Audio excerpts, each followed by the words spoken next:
चलिए जानते हैं आज दिन भर की सभी बड़ी खबरों को। इससे पहले अगर आपने वीडियो को लाइक नहीं किया है तो लाइक कर दें और चैनल को सब्सक्राइब भी कर लें। वर्ल्ड कप फाइनल के मैच में घुसा फिलिस्तीन समर्थक विराट कोहली से जबरन लिपटा। टी शर्ट पर लिखा था, फिलिस्तीन को आजाद करो। अहमदाबाद के नरेंद्र मोदी स्टेडियम में हुए क्रिकेट वर्ल्ड कप के फाइनल मैच में सुरक्षा में चूक सामने आई। भारत और ऑस्ट्रेलिया के मैच के बीच ग्राउंड पर अचानक एक फिलिस्तीन समर्थक घुस आया। वो बैटिंग कर रहे विराट कोहली से जबरन लिपट गया। मैच में घुसे युवक ने चेहरे पर मास्क और फिलिस्तीन को आजाद करो के मैसेज वाली टी शर्ट पहनी हुई थी। उसके हाथ में फिलिस्तीन का झंडा भी था। हालांकि ग्राउंड पर पहुंची सिक्योरिटी टीम ने उसे तुरंत पकड़ लिया। फैन को पूछताछ के लिए चांदखेड़ा पुलिस स्टेशन ले जाया गया, जहां उसने बताया कि वो ऑस्ट्रेलिया का नागरिक है और उसका नाम जॉन है। वो विराट कोहली से मिलना चाहता था और फिलिस्तीन का समर्थन करता है। स्टेडियम में वर्ल्ड कप फाइनल देखने के लिए बॉलीवुड सेलिब्रिटीज समेत 1 लाख से ज्यादा लोग पहुंचे। वर्ल्ड कप फाइनल मैच में ट्रेविस हेड ने तोड़ा करोड़ों भारतीयों का दिल। एक बार फिर अधूरा रह गया वर्ल्ड कप जीतने का सपना। अहमदाबाद के नरेंद्र मोदी स्टेडियम में ऑस्ट्रेलिया के खिलाफ भारतीय टीम को फाइनल मुकाबले में 6 विकेट से हार का सामना करना पड़ा। वनडे वर्ल्ड कप में लगातार 10 मैचों में जीत दर्ज कर फाइनल में जगह बनाने वाली भारतीय टीम खिताबी मुकाबले को जीतने में नाकाम रही। भारत के इस हार के साथ ही देश भर में माहौल गमगीन है। सोशल मीडिया पर फैंस लगातार अपनी निराशा व्यक्त कर रहे हैं। कहां हुई चूक? भारतीय टीम ने सबसे बड़ी गलती मैच के शुरुआत में ही कर दी थी। कप्तान रोहित शर्मा गलत समय पर आउट हुए और वहां से मैच पूरी तरह से बदल गया। ऑस्ट्रेलिया ने इसके बाद भारत को वापसी करने का मौका नहीं दिया और भारत मुकाबला गंवा बैठा। गाजा के सबसे बड़े अस्पताल अल शिफा से 30 प्रीमैच्योर बच्चे रेस्क्यू। यूएन की टीम ने निकाला बाहर। जराइल में आतंकी संगठन हमास के साथ छिड़ी सेना की जंग के बीच गाजा के सबसे बड़े अस्पताल अल शिफा में दांव पर लगी 30 बच्चों की जिंदगी आखिर बचा ली गई।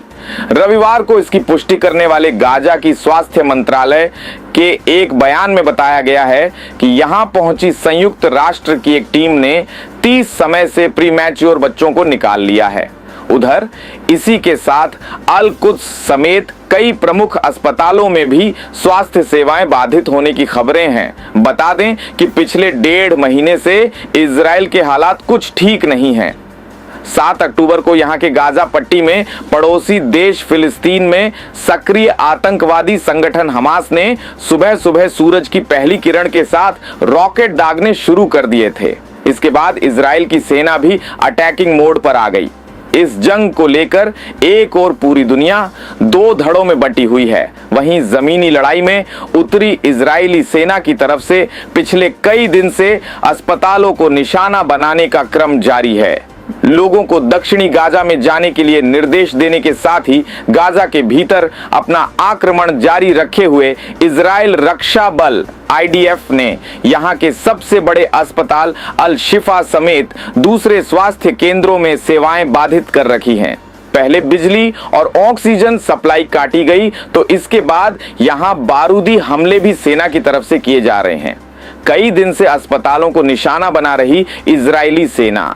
इजरायली सैन्य तंत्र का दावा है कि हमास के आतंकी इन अस्पतालों को ढाल बनाकर इस्तेमाल कर रहे हैं, जिसके चलते इन्हें यहां से खदेड़ना बेहद जरूरी है।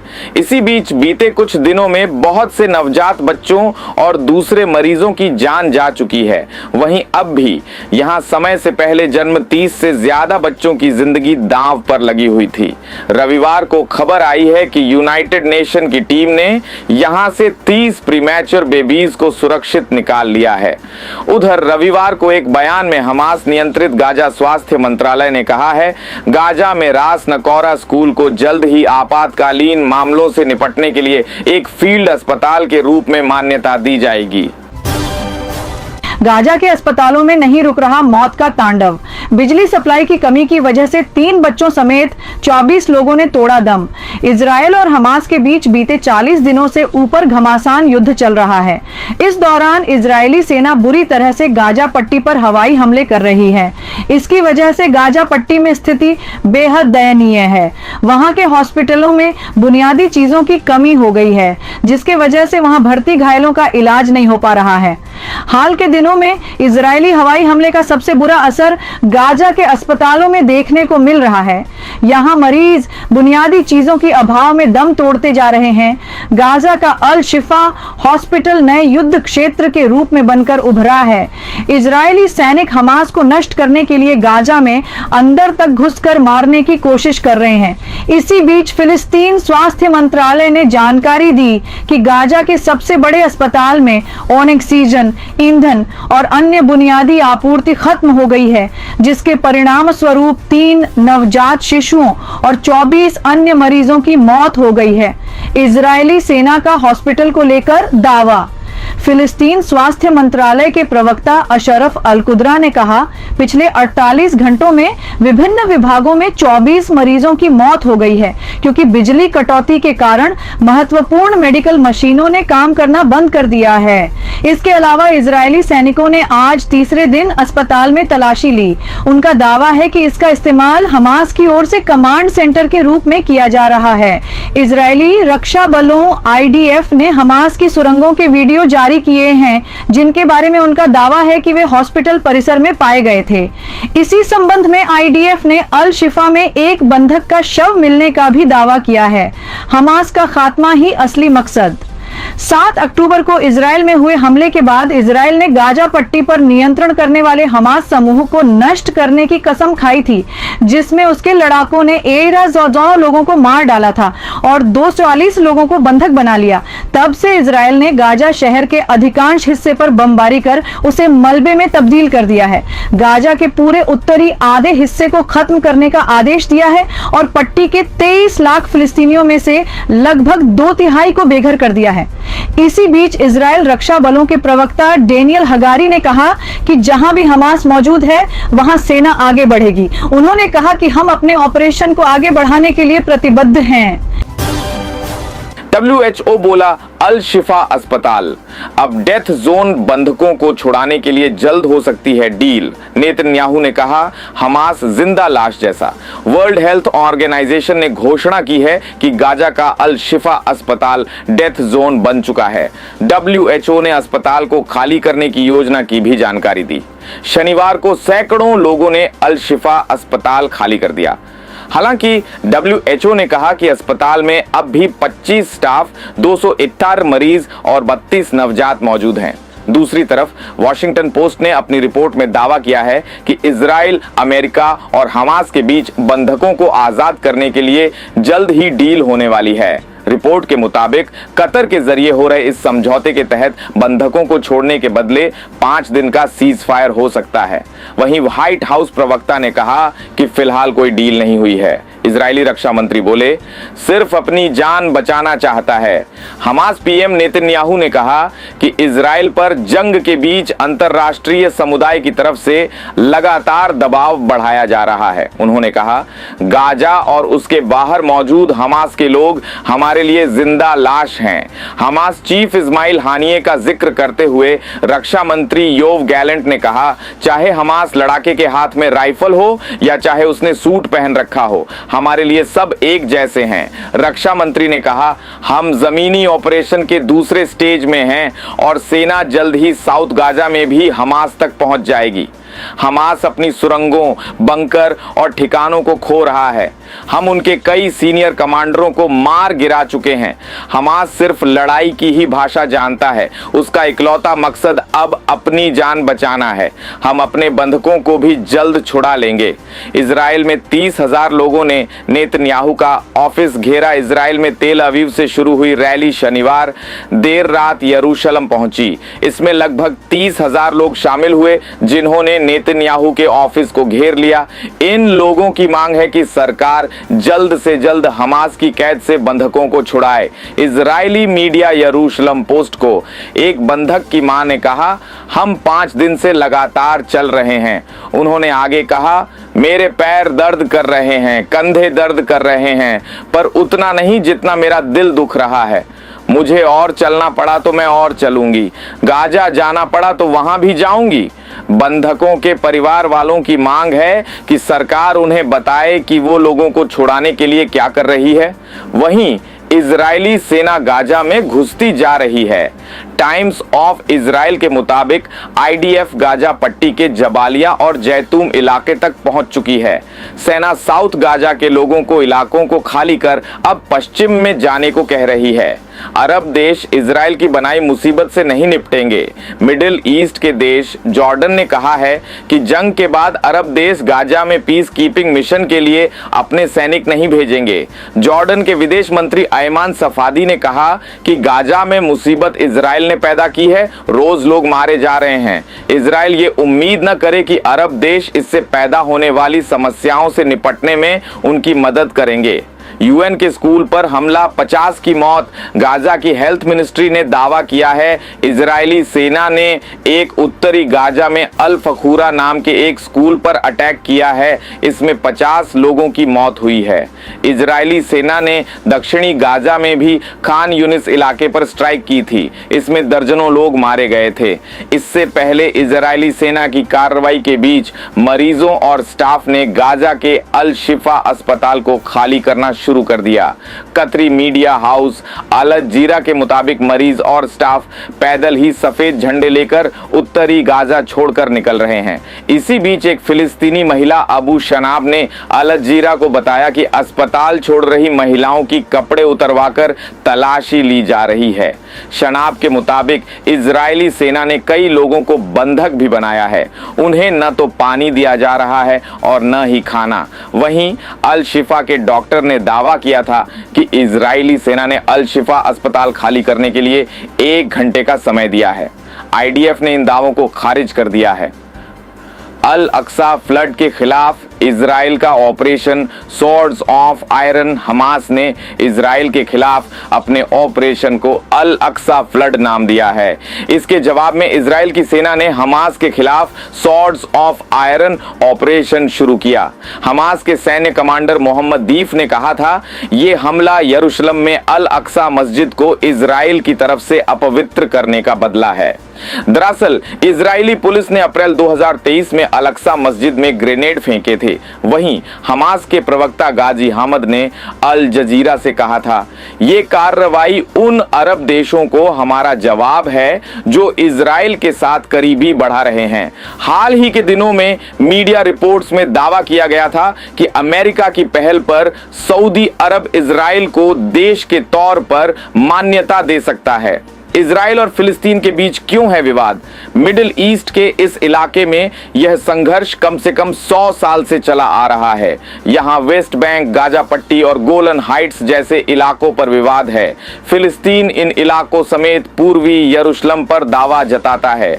वहीं इजराइल यरूशलेम से अपना दावा छोड़ने को राजी नहीं है।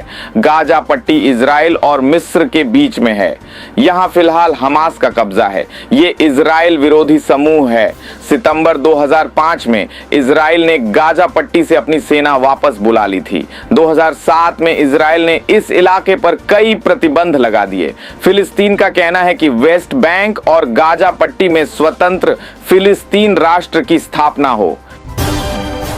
गाजा से जिस हिस्से में आम लोगों को भेजा, अब इजराइल ने वहीं दागे रॉकेट।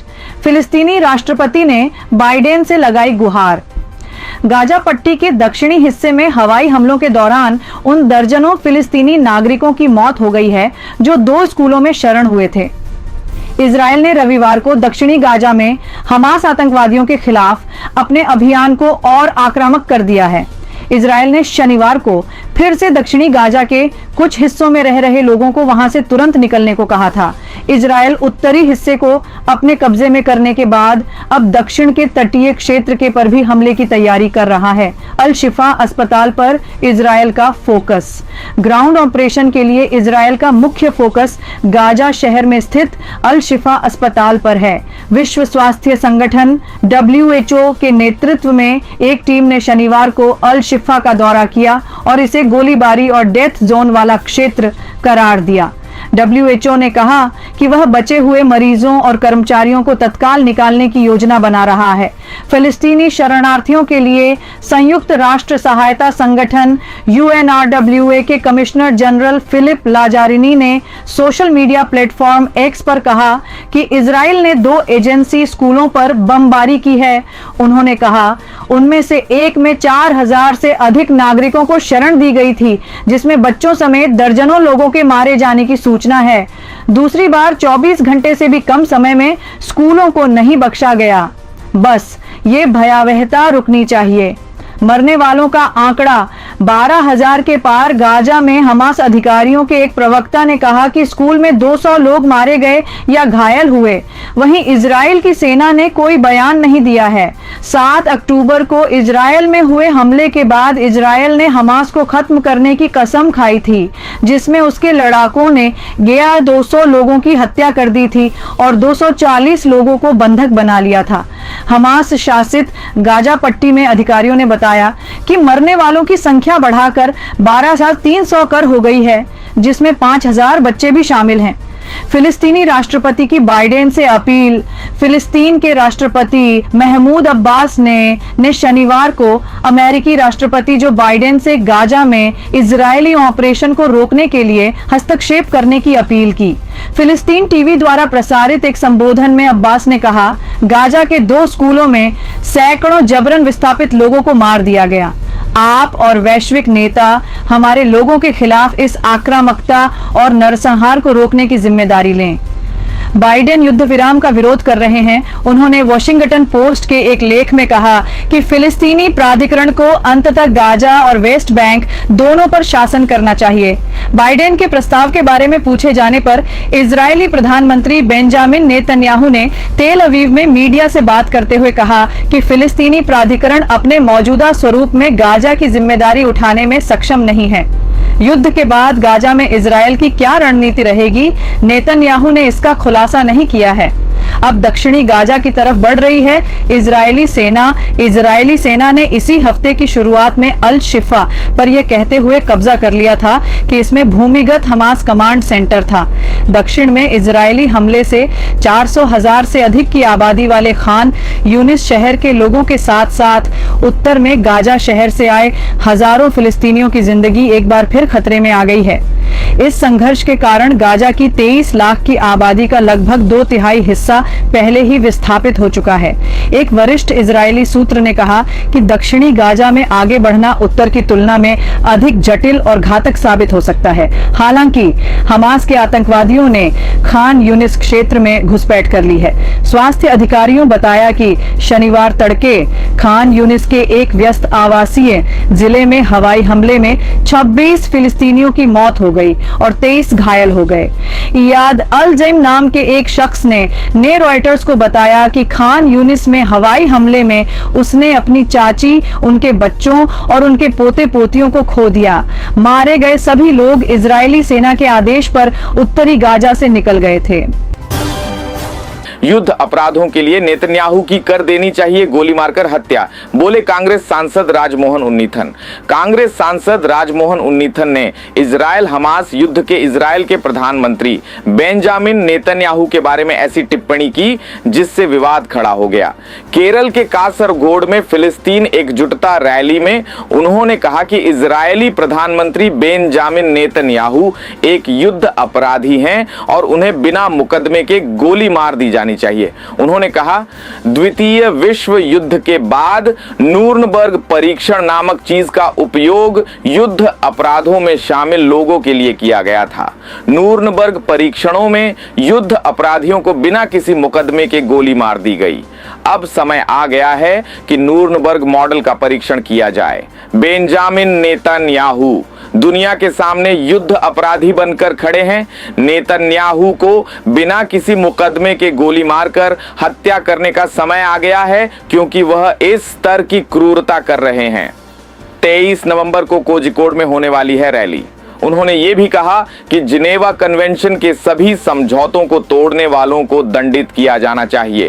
केरल प्रदेश कांग्रेस कमेटी KPCC 33 नवंबर को इजराइल हमास युद्ध के बीच फिलिस्तीनी लोगों का समर्थन करते हुए कोझिकोड में एक रैली आयोजित करने जा रही है। इसका उद्घाटन अखिल भारतीय कांग्रेस कमेटी के महासचिव KC वेणुगोपाल करेंगे। अमेरिका मुसलमानों को बना रहा निशाना। कांग्रेस सांड राजमोहन उन्नीथन यही नहीं रुके। कांग्रेस नेता ने कासरगोड में बेंजामिन नेतन्याहू के अलावा अमेरिका पर भी निशाना साधा। उन्होंने कहा, अमेरिका ने इराक में 10 लाख अरब या मुसलमानों को मार डाला। इसने अफगानिस्तान में 7 लाख मुसलमानों को मार डाला। इसने कोरिया और वियतनाम में निर्दोषों को मार डाला। लेकिन अमेरिका युद्ध से अभी भी संतुष्ट नहीं हुआ है। यही हम फिलिस्तीन में भी देख रहे हैं।